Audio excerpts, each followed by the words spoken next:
Ukraine के खिलाफ लड़ाई शुरू होने के एक महीने बाद भी रूस अब तक इस जंग को जीत नहीं पाया है। शुरू में माना जा रहा था कि रूसी सेना कुछ ही दिनों में युद्ध जीत लेगा, लेकिन ये जंग एक महीने से ज्यादा चलने के बावजूद फिलहाल रूस विजेता बनने की स्थिति में नहीं है। दोस्तों, यूक्रेन के खिलाफ जैसे जैसे जंग लंबी होती जा रही है, वैसे वैसे रूसी सेना की क्षमता और रणनीति दोनों को लेकर सवाल उठने लगे हैं। तो ऐसे में दोस्तों, चलिए हम समझते हैं कि आखिर क्या वह वजह है जिसके कारण रूस यूक्रेन के खिलाफ एक महीने हो जाने के बावजूद जंग जीत नहीं पाया है। नंबर 1, रूस की योजना और सेना की ट्रेनिंग में कमी। दोस्तों, यूक्रेन के खिलाफ जंग शुरू होने के बाद से ही रूसी सेना के लिए एक सबसे बड़ा मुद्दा उसकी योजनाओं में कमी के रूप में सामने आया। एक्सपर्ट का मानना है कि रूसी सेनाओं को जंग शुरू होने के बाद भी यह नहीं बताया गया था कि उन्हें जाना कहाँ है, और इसलिए पहला मौका मिलते ही वे सरेंडर कर रहे हैं। वॉशिंगटन पोस्ट की एक रिपोर्ट के मुताबिक यूक्रेन के खिलाफ लड़ाई में पहले 2 हफ्तों में रूस के 5 से 6,000 सैनिक मारे गए, यानी करीब 400 सैनिक हर दिन मारे गए थे। नंबर 2, लॉजिस्टिक और सप्लाई लाइन।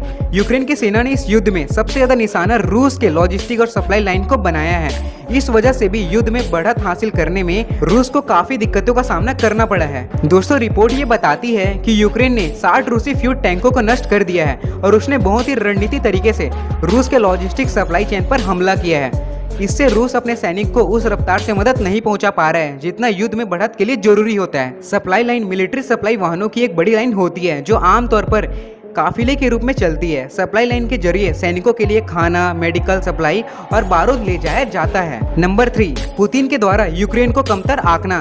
कई जानकारों का मानना है कि अपने से 30 गुना छोटे देश को लेकर रूसी राष्ट्रपति व्लादिमीर पुतिन का आकलन गलत साबित हुआ है। दोस्तों, पुतिन को इस बात का अंदाजा भी नहीं रहा होगा कि उनके सैनिकों को यूक्रेनी सेना से इतनी जबरदस्त टक्कर मिलेगी। पुतिन का मानना था कि उसकी सेना कुछ ही घंटों या कुछ ही दिनों में यूक्रेन पर कब्जा कर लेगा, लेकिन एक महीने बाद भी कुछ ऐसा हुआ ही नहीं। नंबर 4, यूक्रेन के लोगों का मनोबल, सेना और राष्ट्रपति का रणनीति। रूसी हमले के बाद से ही यूक्रेन में सैनिकों के साथ ही आम लोग भी रूस का हर संभव विरोध कर रहे हैं। हजारों की संख्या में यूक्रेन के नागरिकों ने लड़ाई के लिए हथियार तक उठा लिए हैं। नेशनल गार्ड ऑफ यूक्रेन के मुताबिक रूस के यूक्रेन पर हमले के बाद से यूक्रेनी सेना की वॉलंटियर ब्रांच से करीब 1 लाख से ज्यादा यूक्रेनी नागरिक जुड़े हुए हैं। युद्ध शुरू होने के बाद एक रूसी टैंक के सामने खड़े एक अकेले यूक्रेनी शख्स की तस्वीर पूरी दुनिया में वायरल हुई थी।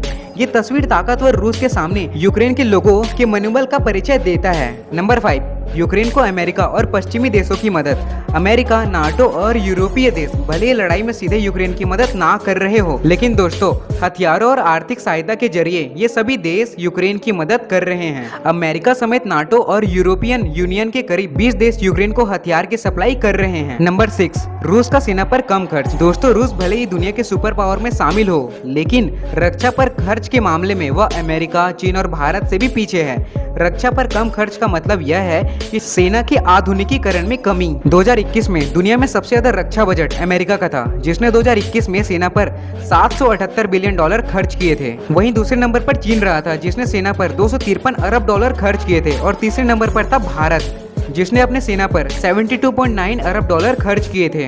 पर वहीं रूस इस मामले में चौथे नंबर पर था, जिसने अपनी सेना पर $61.7 अरब खर्च किए थे। तो दोस्तों, यह थे कुछ कारण जिसकी वजह से रूस यूक्रेन पर अभी तक जंग जीत नहीं पाया है। और भी ऐसे लेटेस्ट अपडेट के लिए लाइक, शेयर एंड सब्सक्राइब। मिलते हैं अगली वीडियो में।